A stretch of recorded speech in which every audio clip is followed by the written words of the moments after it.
कभी कभी जीवन में ऐसी घटनाएं घट जाती हैं जो नहीं घटनी चाहिए, या यूं कहें कि ऐसा होना ही नहीं चाहिए था।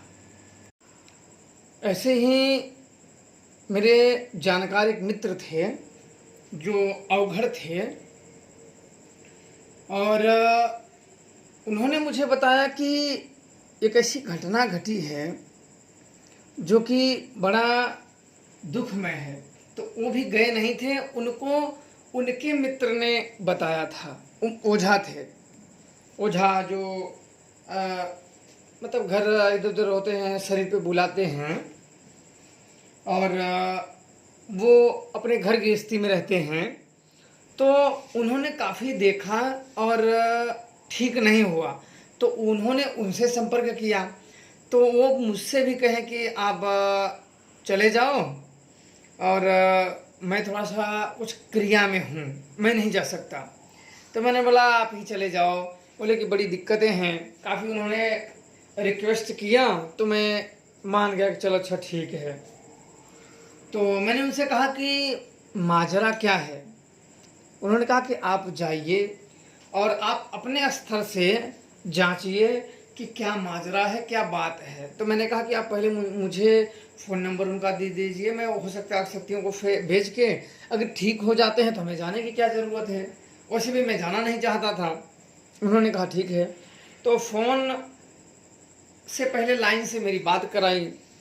कोई उधर से आवाज़ आ रही थी, जो जानकार था उसी की आ रही थी। लगभग 50-55 की उम्र करीब रही होगी उनकी जब मिला। तो उन्होंने बताया कि एक समस्या है, यहाँ बहुत बड़ी दिक्कतें हैं, और इनका एक लड़का है, माता पिता हैं, काफ़ी बुजुर्ग हो गए हैं, और उनको तांत्रिक प्रयोग बराबर तंत्र मंत्र करते रहते हैं। हालांकि कोई भी व्यक्ति सामने वाला अगर आपको ऐसे कह दे कि कोई जानकार करता रहता है तो आपको उतना वो नहीं प्रभावित करेगा, क्योंकि जब आप यही चीज़ें बार बार देखते रहो तो उतना प्रभावित नहीं कर पाता है। तो बोला कि कोई बात नहीं है, चलो अच्छा मैं भेजता हूँ। तो मैंने एक वीर को मैंने भेजा था। उस शाम को मैं पूजा में बैठा, मैं ऐसा अंदाजा बोला कि क्या बात है, कोई भूत तो नहीं है, कोई रास्ते का नहीं पकड़ लिया, कोई कुछ हो गया। ऐसे मैंने अंदाजा में उनसे पूछा, जांचा उनको। तो उन्होंने कहा कि हमें लगता है कि कोई बार बार कर रहा है या करा रहा है, क्योंकि हम एक बार देखते हैं ठीक हो जाता है, अगले दिन फिर वैसे हो जाता है। अब बड़ी दिक्कतें हैं, माता पिता उसके बड़े रोते हैं बेचारे। एक ही लड़का है, उसको लड़की भी कोई नहीं है, शादी भी अभी नहीं हुई है, बेचारा एकदम बिल्कुल हड्डी जैसा हो गया है। तो मैंने अच्छा वीर को भेजा, तो आराम तो हुआ, लेकिन अगले दिन फिर वही हो गया। सपने बहुत आते थे। तो मुझे काफ़ी रिक्वेस्ट किए चले जाओ। तो मेरा भी मन हुआ कि चलो अच्छा उनके घर ही चलते हैं। मैंने उनको बताया कि ठीक है हम परसों आएंगे। अब उनके घर के लिए हम निकल गए। अब जैसे तैसे करके काफ़ी थोड़ा सा गांव में, बिल्कुल एकदम पहाड़ों साइड उनका घर था। ज़्यादा गांव में, ज़्यादा पहाड़ साइड नहीं था, बिल्कुल गांव के कट के, और ज़मीन बिल्कुल गांव तक थी, ज़मीन भी बहुत ज़्यादा थी। तो उन्होंने बताने चले कि यही है। और जब जो जानकार थे, जो उधर के ओझा थे, वही हमें लेने आए थे। लेके जब गए तो उनके घर ही पहले रुके, चाय नाश्ता हुई, तो फिर उनके घर हम गए जिनका लड़का बीमार था। अब वहाँ गए तो एक घर में उनके पिताजी बरामदे में, घर बड़ा काफ़ी बड़ा था, और बरामदे में ही सोए हुए थे और ऊपर देख रहे थे। तो मैंने देखा तो पहले उन्हीं को देखा। तो उनकी करीब उम्र मेरे हिसाब से 75-80 के करीब, बिल्कुल एकदम बुढ़े हो चुके थे, और दाढ़ी और बाल बिल्कुल पक गए थे, और शरीर के जो मांस हैं वो झूल रहे थे। और एक माता जी बूढ़ी सी वो भी बैठी थी, काफ़ी बिल्कुल एकदम दांत वाँत टूट गए थे। एक साइड के एक एक दांत थे, आगे के तो बिल्कुल नहीं थे, नीचे के भी नहीं थे।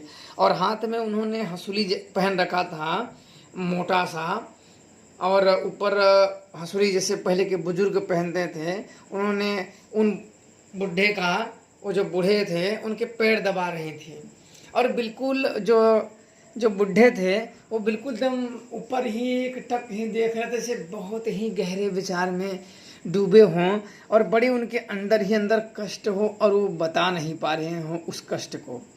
एक तख्त था, उसके ऊपर हरी सी चटाई बिछाए थे, हरी सी चटाई बिछा के और उसी पे वो अपने पीछे हाथ लगा के ऐसे ऊपर की तरफ देख रहे थे। और जो माता जी उनका पैरों के ऊपर का ऐसे तेल लगा के काली सी कटोरी थी, बिल्कुल जैसे तेल गरम करते करते बिल्कुल ही जल गई हो वैसा तेल था। और बिल्कुल वो एक तरह वो दीवार में एक तरह जैसे एकदम रोने जैसा, बिल्कुल जैसे आंसू सूख गए हों। अब मैं आप लोगों को वो दशा में बता नहीं सकता कि मैं वो सब दृश्य देख के मेरा तो जैसे ना कि अब मेरे लिए धरा मन में आया कि मैं इन सब के लिए क्या करूं कि ये लोगों को वो चीज़ फील हो जाए, बिल्कुल जैसे आंसू सूख गए हों रोते रोते। और जो दादाजी थे वो तो बिल्कुल आकाश में देख रहे थे, तो मेरे को देखे नहीं। और मैं जब गया तो माता जी जो बुजुर्ग थी वो भी एक साइड से देख रही थी, बिल्कुल रोने जैसा। मेरा तो मन ना एक जैसे ना कलेजा मुंह तक आ जाता है। किसी को ना देखो ना, किसी के घर जाके ऐसी स्थिति ना देखो ना, तो हमें उतना प्रभावित नहीं करते हैं। किसी के दुख हो, किसी की समस्याएं हों, अगर उनके घर जाके ना उनको देखो तो प्रभावित नहीं करती हैं। पर अगर आप उनके घर जाओ और सच में वो दुख दिख जाए ना, तो मन को बड़ा धक्का लग जाता है। गरीब बाप रे, तो इनके साथ बहुत बुरा हुआ है। और तब वो, क्योंकि मेरे पहले कई जानकारों से दिखा दिखा के थक गए। और आपको मालूम है कि ओझा वैद्य क्या करते हैं, एक ने बताया कि भाई तुम्हें भूत है, दूसरे ने बताया तुम्हें जिन्न है, तीसरे ने बताया तुम्हें ब्रह्म है, चौथे ने बताया तुम्हें प्रेत है। जितने लोगों के पास जाओगे तितने तरीके की बात बताएंगे। और आप लोगों का बस एक सवाल रहेगा कि तो हम इसको क्या माने। इसको बस एक ही चीज मानो, जो ठीक कर दे मान लो। तो इसीलिए मैंने वहां से भेजा था, रुका तो था लेकिन ठीक नहीं हुआ, तब मुझे यहाँ आना पड़ा। मला कि नहीं, चल के देखना जरूरी है, ऐसी चीज़ें हैं। और अपने जानकारी का ओघर थे, उन्होंने काफ़ी अच्छी मेरी उनकी घनिष्ठ मित्रता थी। वो सांसारिक में नहीं थे बिल्कुल ही, वो संन्यास ओघर हो गए थे। तो उन्होंने जब मुझे कहा तो मुझे जाना ही पड़ा।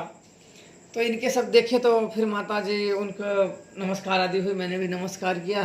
फिर वो दादाजी थे, उठ के थोड़ा सा खखाड़ते हुए ऐसे ऐसे करते हुए फिर उठ के पीछे घसक के दीवार में लग गए। और माताजी भी फिर बैठे और देख के रोने लगी, क्योंकि वेशभूषा होती है तांत्रिकों की, चंदन रुद्राक्ष हाथ में चिमटा मैं लेके ही गया था कि कभी ज़रूरत पड़ जाए। तो रोने लगी बिल्कुल आके। माताजी एकदम, कई बुजुर्ग क्या करते हैं, आंचल पकड़ के गिरने लगते हैं पैर में। अरे माताजी हमें कहाँ नरक में आप डाल रही हैं, पैर मत पकड़िए हमारे। बोले कि हमारे लड़के को बचा लो। अब बिल्कुल जैसे एक होता है ना आस की निगाह से कि मेरे लड़के को बचा लो, उसके मेरे आँख के तारे को बचा लो। हम लोगों की बुढ़ापे की लाठी है वो, नहीं हम लोग तो बिना मारे मर जाएंगे। उसका दुख हम लोग देख के दिन रात खाना नहीं खा पाते, हम लोग तड़पते रहते और रोते रहते हैं, रोते रोते रोते रोते हम लोग बिल्कुल क्या बताओ कहते हुए बिल्कुल आँख पोछे थे। थोड़ा बहुत ऐसे मेरे को बड़ी दुख हुआ, करीब बाप रे ये तो इनके साथ बहुत बुरा हुआ है। मैंने बोला माता हुआ क्या है? बोले पता नहीं क्या, लोग जितने लोग आते हैं अलग अलग तरीके से बताते हैं, किसी ने क्या बताते हैं, किसी क्या बताते हैं, और अपने ठीक नहीं हो पाते। कोई आता है एक दिन 2 दिन 4 दिन, फिर सपने आना, डरना। बिल्कुल मेरा लड़का एकदम मरने के कगार पे आ गया है, एक ही लड़का है मेरा। अब इतना कह के वो रोने लगी। और दादा भी बिल्कुल, आदमी का देखो दिल थोड़ा सा मजबूत होता है, ये जल्दी रोते नहीं है, लेकिन फिर भी धीरे धीरे बताने कि मेरा एक ही लड़का है ना कह के वो रोने लगे। मैंने बोला दादाजी आप चुप रहिए, मैं आ गया हूँ। अवश्य में अगर प्रेत बाधा है या कोई देवता का किसी ने कुछ प्रयोग कर दिया है तो मैं अवश्य आपको ठीक कर दूंगा उस लड़के को। उनको मैंने सांत्वना बंधाई, धीरज की आप चिंता ना करो, मैं करूंगा आपका कार्य। आया हूँ इसीलिए, अब आपके दरवाजे में आ गया हूँ, आपके अगर द्वार पे मैं आ गया हूँ तो समझो कोई भी बाधा हो, कोई भी हो, उसे मैं ठीक करके ही जाऊंगा। अब उन्होंने थोड़ा सा हिम्मत है, क्योंकि कई बार जब कहते हैं ना ठोकर पे ठोकर, ठोकर पे ठोकर, इंसान खाता रहता है ना तो विश्वास करना भूल जाता है, उसे अपने परछाई पे भी विश्वास नहीं होता है। अब मैंने फिर बाहर निकला, उनसे हालचाल हुई, जो जानकार ओझा थे वो लेके गए थे। फिर मैंने बोला कि चलो सामान वामान लाओ, कुछ देखते हैं। बोले ठीक है, चले, सब बाजार चले गए। सामान थोड़ा ही दूर पे था, छोटा सा ऐसे होता नहीं, छोटा रोड पे थोड़ा सा बाजार था कि अपने आवश्यकता के देखने की सामग्रियाँ मिल जाए। तो वो चले गए वहाँ लेने के लिए, और मैं तब तक घर देखने लगा। तो काफ़ी उन्होंने पूरा धान लगाए हुए थे, पूरा धान लगाए हुए थे, और उनके घर में एक अजीब सी ना, जैसे कोई छाया दौड़ रही हो और अजीब सा एक महसूस होता हो बिल्कुल। तो मुझे हल्का से ये हुआ कि नहीं यार कुछ तो बात है। फिर वो जब चले गए तो मैं खड़े थोड़ा सा महाकाली का, देवी शमशान काली का मैंने ध्यान किया। ध्यान करने के बाद मैंने उनसे पूछा कि माता इनके घर में क्या है, कोई समस्या है या नहीं। तब उन्होंने जो बताया मुझे, अंतर मन में जो उनका यह कहना था कि यह सारा लफड़ा एक ही लड़का है, और इसके पड़ोस के सोच रहे हैं कि ये मर जाएगा तो बूढ़े लोगों की ज़मीन हमारी हो जाएगी, और इस कारण से इस पे मारण प्रयोग करवाए हैं, किसी अन्य जानकार से मारण प्रयोग करवाए हैं ताकि ये लड़का मर जाए तो ये ज़मीन हम सब ले लें।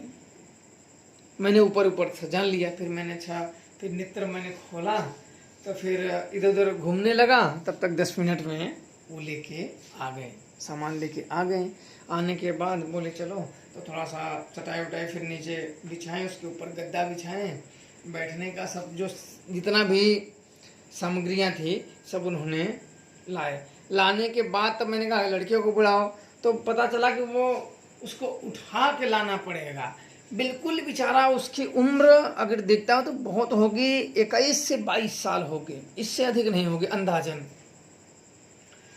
और बिल्कुल ही हड्डियों का ढांचा बन गया था, इतना हो गया था कि आवाज सही से नहीं बोल पा रहा था, बस सोया रहता था। पानी पूछो तो मुड़ी हिलाता था, हाँ या ना, ऐसे नहीं, मुंह से नहीं, हाँ या ना। और कहीं अगर कोई बुलाए तो बड़ी मुश्किल से। और एक बुढ़ापी महतारी बिल्कुल थी, ये हुआ कह रही यार इसके साथ तो बड़ा एक मन मेरा खुद ही अब दुखी हो गया। अब ऐसे में अनुभव में तो आप लोगों को वो चीज़ें नहीं मैं कर सकता, लेकिन मेरा जो देख के ना बिल्कुल मन बेचैन होगा कि इनकी अवश्य, और कौन ऐसा निर्दयी है, लालच को भी एक बार दया आ जाए ऐसे लोगों को करने के लिए, कौन ऐसा निर्दयी है जो इन लालचों में तब भी ये फंस गया। और मेरे मन में प्रेम इन सब के प्रति और गुस्सा दोनों बिल्कुल दम जैसे ना खून खोल रहा हो कि पाओ ना तो गर्दन उखाड़ दो। अब इसके बाद बैठे उसको लेटा के जैसे लाए, मैंने दीवार लगा के बिठा दो, मैं सब कुछ देख भी लूँगा उसको कि कैसा है कैसा नहीं, से बता रहे हैं। अब आए तो बेचारा वहीं हाल था, बैठ गया। तो नाम उसको पूछा तो इतना आराम से उसने एकदम बिल्कुल हवा की तरह बताया कि मेरे को तो सुनाई भी नहीं दिया। तो मैंने दूसरे पूछा क्या बोला, तो बताया ये नाम है। मैंने अच्छा।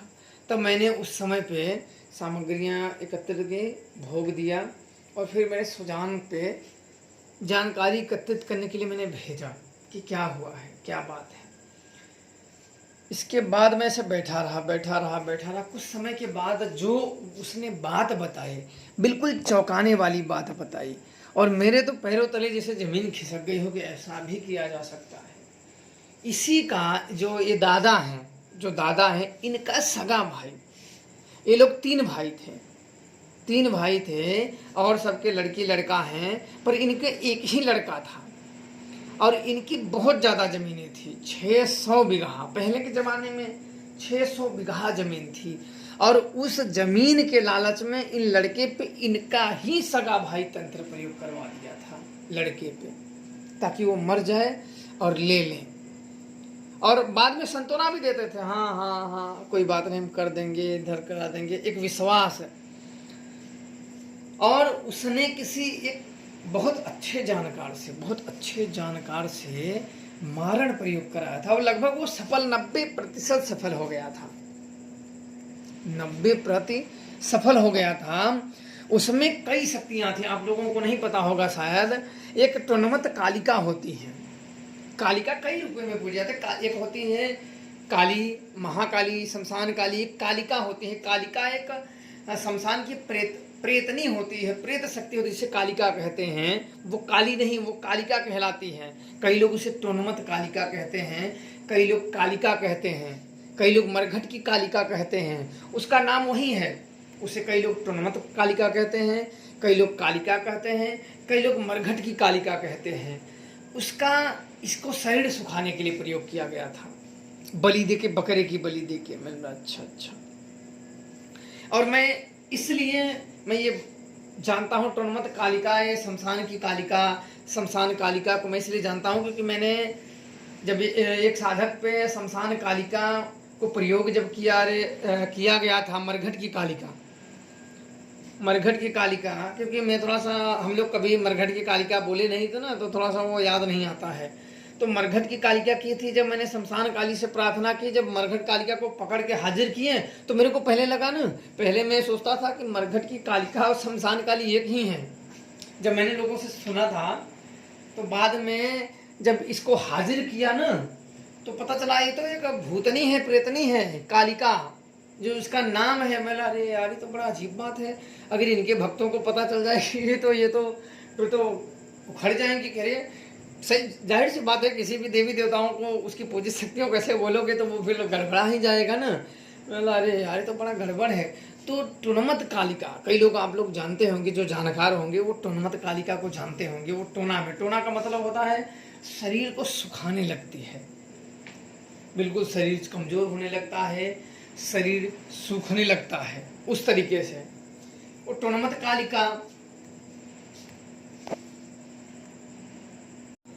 उसके साथ था एक जिन्नाद, 3 मसान, 7 ब्रह्म, शायर, एक पहलवान, एक धैकार और 9 मरण थे। मरण, जिसे मरण उसे बोलते हैं जो पड़ीदारी में अपने लोगों में सब मर जाएं और किसी प्रेत बाधा में वो मरे तो वो मरण में चले जाते हैं। वो प्रेत आत्मा जो है वो मरण के साथ हो जाते हैं। तो वो मरण जब घर में परेशान लोगों को करने लगते हैं, तो अगर उसका दाय उपाय न किया जाए तो किसी एक के ऊपर सब छोड़ देते हैं। इतना उसके ऊपर शक्तियाँ छोड़ी गई थी और उसके सुरक्षा के लिए कोई हटा न पाए, महाकाली लगाई गई थी। महाकाली और काल भैरव, क्योंकि वो जो जानकार था वो महाकाली और काल भैरव का उपासक था। मसान तो इसके अधीन में, क्योंकि महाकाली का शमशान काली, काल भैरव, ये सब के जो उपासक होते हैं, मसान तो उसके अधीन होते हैं। तो बड़ी, ये तो मैं बोला करी, तो बड़ी विकट स्थिति है। ये तो बिल्कुल ही जैसे कांटे की लड़ाई आ जाती है, वो वाली बात। मैंने बोला अच्छा ठीक है। तो मेरे मन में एक विचार आया कि मैं महाकाली को और काल भैरव को हाजिर करा लेता हूँ, अभी उनसे बात ही कर लेता हूँ। तो मैंने माता की स्मरण की है कि माता उनको हाजिर करो। तो वो क्योंकि वो शरीर पे लगी थी और वचनबद्ध में लगी हुई थी, तो अच्छा वो आ गई। पहले महाकाली आई। मैंने कहा कि माता आप क्यों परेशान करें, आप ईश्वर रूप में पूजी जाते हैं, आप क्यों परेशान कर रही हैं इसे। तो उन्होंने जब कहा कि ये तो मेरा भक्त चला दिया है, उसने मुझे बलि दे के, मेरा भी मन इसे परेशान करने का नहीं है। मैंने बोला माता, ये दुखियों का, बूढ़े लोगों के लाठियां आप तोड़ देंगी, आप ही जब ऐसे करेंगी तो लोग किसको पूजेंगे। इंसान अपनी सुरक्षा के लिए ही तो पूजता है, और आप ऐसे करेंगी तो कौन। तो जैसे तैसे करके मैंने इधर उधर की सब बातें करके महाकाली को और काल भैरव को मना लिया और उनको वापस कर लिया कि आप, अब वचन भी ले लिया कि आप यहाँ नहीं आएंगी। और फिर मैंने अन्य शक्तियों को, मरघट की कालिका सहित अन्य शक्तियों को, मसान और उसके और ब्रह्म, जिन्नात, उन सब को मैंने, अहिराक्ष को ही मैंने कहा कि यही एक शक्ति है जो इन सबको सबक सिखाएगा। और उस समय पे मैंने हिराक्ष का ध्यान किया। हालांकि ध्यान करते हुए अपने हाजिरी का प्रमाण दे गया और मैंने इन्हें सारी शक्तियों को पकड़ने का उन्हें बोल दिया कि आप इसे पकड़ के लेके जाइए, जब तक मैं ना मांगूं तब तक ये आने नहीं चाहिए। फिर जो सवारियां खेल रही थी, आने की सवारियां कर रही थी, बिल्कुल सवारी शांत हो गई और गिर गया लड़का। और बिल्कुल 2 मिनट तो गिरा रहा। मेरे को भी लगा कहीं तो ये बिल्कुल ही दुनिया से तो नहीं बेचारा चला गया। मैंने बोला कि उठाओ यार इसे, क्योंकि बिल्कुल हड्डी तो बचा था। मेरे को लगा कहीं दुनिया से नहीं उठ गया बेचारा। तो मैंने कहा उठाओ। तो पानी वाली मंत्र कुछ पढ़ के मैंने गायत्री मंत्र पढ़े और गायत्री मंत्र पढ़ के मैंने पानी के छींटे मारे थे। तुरंत वो जागा, और जागा तो पहले से बिल्कुल हल्का और ठीक महसूस कर रहा था। एक कहते ना कि प्रेत जब किसी के ऊपर सवार रहते हैं ना तो एक बोझ जैसा लदा रहता है, शरीर के ऊपर बोझ जैसा बैठा रहता है। और जब वो उतरता है ना तो आदमी का दिमाग और कार्य और मन में कैसे ना शक्ति का संचार होता है कि नहीं, कमजोरी नहीं है, मैं कर सकता हूँ। एक मतलब हिम्मत को बुस्ट मिलता है कि हम कर सकते हैं। वो जब उठा तो पहले से बेहतर फील कर रहा था। प्रेत तो उसके सारे जो प्रेत थे वो सब लेके चले गए थे। फिर मैंने अहिराक्ष के ही नाम से एक सुरक्षा कवच बनाया। मैंने कवच बनाया और मंत्र पढ़े और फूंक मार के उसे मैंने कहा कि ले गले में तुम पहन लो। और उसके घर के दरवाजे पे मैंने एक पोटली बनाई और मंत्र अभिमंत्रित करके उसमें टांग दिया कि यह वहाँ ना जाए, कोई भी भूत प्रेत अन्य शक्तियाँ उसके घर में ना घुसे। ये सब मैंने करने के बाद मुझे अब उस तांत्रिक को सबक सिखाना था, क्योंकि वो बहुत लोगों के साथ ऐसे करता था और अपने आप को लोगों में ये था कि मेरा कोई भी कुछ नहीं कर सकता। और सही से बात है कि अरे कर भी नहीं पाते। अब मैं वहाँ से फिर पकड़ के भूत अपने स्थान लौट आया। एक दिन ऐसे ही बीता, दूसरे दिन, तीसरे दिन मैं पूजा स्थान पे बैठा तो उन सारे प्रेतों को जो मैंने नाम बताए इन सब का जांचने के बाद कि कोई भाग तो नहीं गया है, कोई रुक तो नहीं गया है, कोई छिप तो नहीं गया है, कोई इधर उधर तो नहीं भाग गया है। उन सब रोकने के बाद, देखने के बाद मैंने अलग किया। तब मैंने शमशान काली का ध्यान किया और मार्ग मांगा कि उसको दंड कैसे दिया जाए। तब उन्होंने एक 10 महाविद्या का मंत्र जप करने का सुझाव बताया कि आपको सर्वप्रथम इतना मंत्र जप करने के बाद उसको जागृत करना है और जागृत करने के बाद फिर उस मंत्रों में उसका नाम जोड़ के तब आपको जप करना है, तब उसका विनाश हो जाएगा। मैंने सोचा अरे बाप रे, तो बड़ी मेहनत वाला काम है। फिर अच्छा मैं समय नहीं गवाया, मेरे अंदर क्रोध था। कहते नहीं क्रोध में आदमी व्यक्ति जो ना करना हो तब तो भी कर लेता है। मैं अपनी शक्तियों को चलाना नहीं चाहता था। मैं चलाता तो हिराक्ष को भी चला सकता था, सुजान को भी चला सकता था, शमशान काली को भी चला सकता था, हनुमान जी को भी चला सकता था, अन्य जो शक्तियां हैं वीरों को चला सकता था। पर मैं सोचा कि इन सब को नहीं, मैं थोड़ा सा अन्य क्रियाओं को, जैसे होते हैं ना कि ऐसी क्रियाएं करो जिसकी संसार में कोई काट ना हो, वो क्रियाएं करो जिसमें संसार में कोई काट ना हो। और मैं उसे और उसके प्रत्येक सहयोगियों को दंड देना चाहता था, क्योंकि जब कोई दुष्ट व्यक्ति का सहयोग करता है तो वो भी उसमें उतना ही इन्वॉल्व रहता है जितना ये, क्योंकि एक दुष्ट जब दुष्टता करता है तो दूसरा उसका सहयोग करता है, तो सहयोगियों को भी दंड दिया जा सकता है और देना भी चाहिए। क्योंकि ये भी अगर सहयोगी ने अगर उसके साथ मिले हैं और जुड़े हैं, उसका सपोर्ट कर रहे हैं, तो जाहिर सी बात है कि डर तो है नहीं। अब जब डर नहीं है तो चलाना आपकी मजबूरी बन जाता है, ना चाहते हुए भी आप उन पे प्रयोग करना ही पड़ेगा।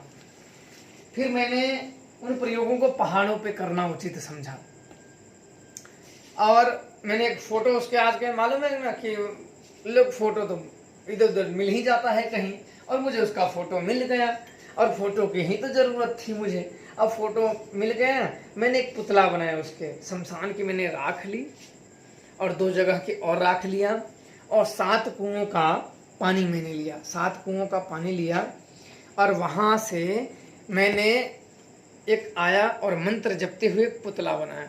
पुतला बनाने के बाद मैंने एक मुर्दे की वहीं से हड्डी ले ली थी, जो जलाते हैं तो इधर उधर पड़ी रहती है, तो ले लिया था हड्डियों को मैं उसको घिस लिया था पत्थर पे घिस घिस के आगे का जो कोर है उसको बिल्कुल सुई जैसा कर दिया था।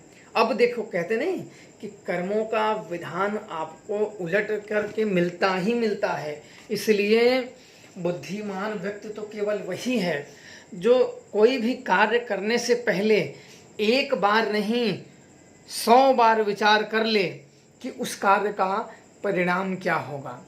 एक बार मैं अपने जो शत्रु कोई अगर बन गया, कोई बुरा बोल दिया, एक बार उसको छोड़ देता हूँ, लेकिन कोई असहाय को दंड दे देता है तो उसको नहीं छोड़ता, क्योंकि उसको छोड़ने का मतलब वो फिर उस असहाय को अपने हाथ में जैसे है। तो जब ही जैसे कहते हैं कि आग जल रही है और आपके पास थोड़ी सी चिंगारी और बहुत सारा पानी हो, तो आपको लगे कि जब अब बुताना जरूर है तो पानी पूरा डाल दो, एक ही बार में कहानी खत्म। तो जब शक्तियां हैं तो अनेकों प्रयोग होते हैं उसको दंड देने का, उसका विनाश करने का, पर इनके पास कौन जाएगा बार बार। अब मैंने उस मुर्दे की हड्डी का एक कील बनाई और एक केले का फूल लिया। केले का फूल लेने के बाद मैंने सब चीज़ें, एक मुर्गा मैंने देसी लिया, देसी मुर्गा, और एक बोतल शराब लिया, और जो सामग्रियाँ मुझे चाहिए थी सब लिया। सब लेने के बाद वहाँ बैठा गया और आगे मैंने उसका तस्वीर लगाया, पहाड़ पे तस्वीर लगाया। और पहले मैंने अपना चिमटे को खड़खड़ाया, त्रिशूल मैंने हवा में अपना लहराया और कुछ अघोर देवता के मंत्र मैंने जाप किए। जप करने के बाद आसन पे मैं बैठा, गुरु का ध्यान किया, उनको नमन किया। और नमन करने के बाद, क्योंकि यह बड़े खतरनाक प्रयोग होते हैं, फिर मैंने उसका जब फोटो देखते हुए उस मंत्रों का जाप करना आरंभ कर दिया। और जो कई जगह पे खाली रहते हैं उसमें कुछ अलग चीज जोड़े जाते हैं, और उसके फोटो के देखते हुए मैंने मंत्र जप करना शुरू कर दिया। शराब के छींटे मारे और शक्तियों का लगभग आधे घंटे के बाद शक्तियों का धीरे धीरे संचार, मंत्र की जो शक्तियाँ होती हैं, जैसे अवघड़ों में क्या होता है कि जब कोई मंत्र प्रयोग करना होता है तो उसके एक दिन पहले उन मंत्रों को जागृत कर लेते हैं। सिद्ध होते हैं लेकिन उन्हें जागृत भी करना जरूरी होता है, उन्हें जागृत कर लेते हैं, तब उसका प्रयोग करते हैं।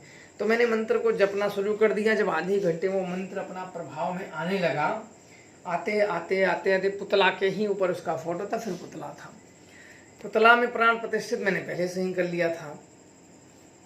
और इसके बाद मैंने वो जो कील बनाई थी मुर्दे की हड्डी से, वो मैंने शराब में बोल रहा था, निकाल रहा था, मंत्र पढ़ रहा था, निकाल रहा था, मंत्र पढ़ रहा था, निकाल रहा था। जब मैं दूसरे चरण में मंत्र में था, तब मैंने पहले चरण में तो मैंने मंत्र ही जपा, दूसरे चरण में मैंने उस हड्डी से निकाल रहा था, डाल रहा था, निकाल रहा था, डाल रहा था।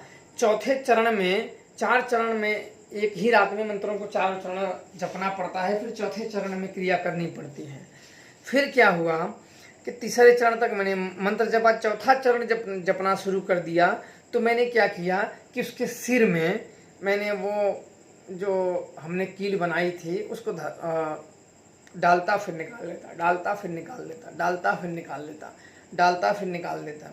ऐसे करते करते करते करते मैंने जब चौथा चरण पूरा किया, तब मैंने फोटो को देखते हुए उसमें बिल्कुल ही उसके मस्तक को मैंने अंगूठे से दबाया और बिल्कुल ही वो चिपटा हो गया।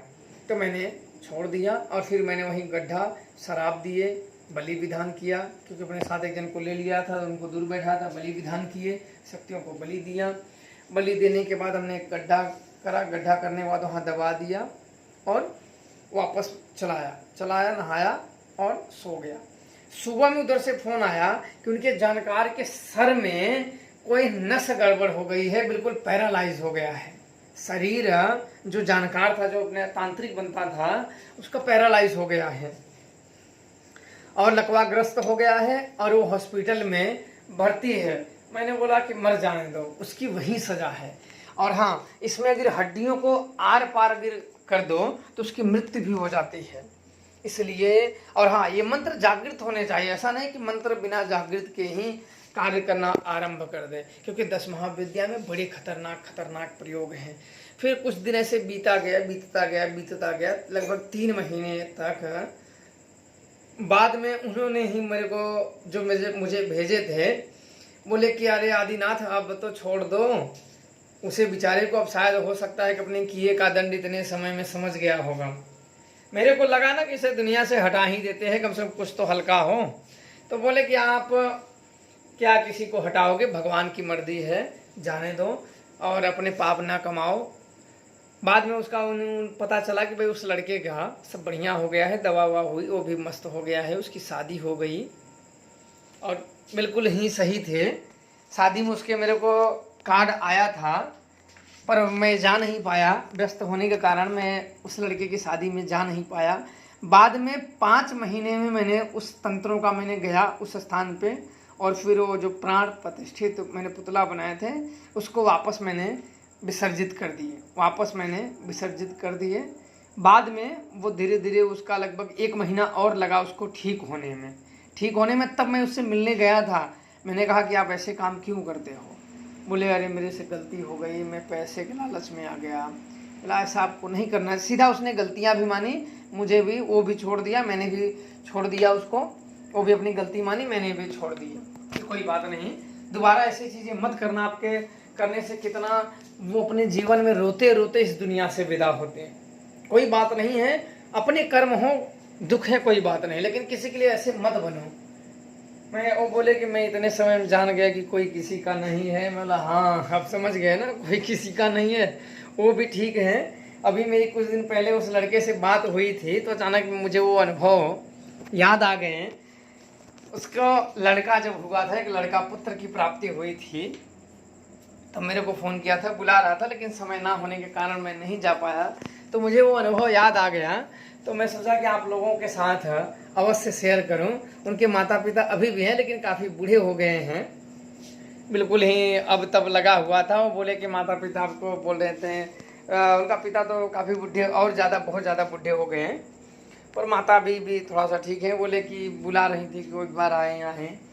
मैं चलो ठीक है, आऊँगा, एक बार समय निकला तो मैं अवश्य आऊँगा। मेरी भी इच्छा है कि चलो मिल लेते हैं, पर उधर जाने का योग नहीं बन रहा है, कहीं ना कहीं कुछ ना कुछ बीच में ही काम आ जाते हैं। तो ऐसे जीवन में अनेकों घटनाएं होती हैं, अनेकों तरीके से लोग दुखी हैं, और आप लोग अवश्य बताइए कि अनुभव कैसा लगा। हमने उसका मदद करके ठीक किया, और उस तांत्रिक को हमने वापस से ठीक करके सही किया या नहीं। हालांकि तांत्रिक तो सुधर गया बेचारा, अब शायद अगर वो आदमी रहेगा, उसके अंदर अगर थोड़ी सी भी इंसानियत रहेगी और उसके मन में गुरु की विद्या की कदर रहेगी, तो गलत इस्तेमाल वो नहीं करेगा। बाकी वो जाने, उसका कर्म जाने। जय श्री महाराज।